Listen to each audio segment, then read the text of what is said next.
This week's Parshas Vayikra, the pasuk says that by a carbon, you should bring the guy into the Oil Moed, and he'll do the carbon willingly. Rashi explains, what does it mean? It means you should bring him into the Oil Moed, and you should force him to do the carbon, and then he'll end up doing it willingly. So the question is, what does Rashi mean? Rashi is saying you should force him, and then he's going to do it willingly.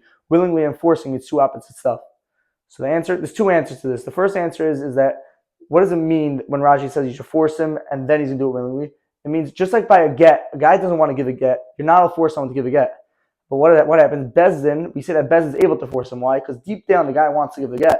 Just he's so upset right now, he's not going to end up giving the get. So therefore, Bezdin forces him, and what Bezdin's job is to open him up, and then he'll give the get. So the same thing over here. You should first force the guy to do it, and then I'll end up doing it willingly. The second answer is that Rashi means that when Rashi says you should force him to do it, and then he'll do it willingly, it means you shouldn't force the guy to actually do it. You should force the guy into the Moed. And once you actually force him into the Moed, what's going to happen? He's going to see it, and he's going to want to do it willingly. So therefore, it's not considered you're forcing him to actually do the carbon. You're just forcing him to come into the Moed, and then he'll end up doing the carbon willingly. Have a great Shabbos.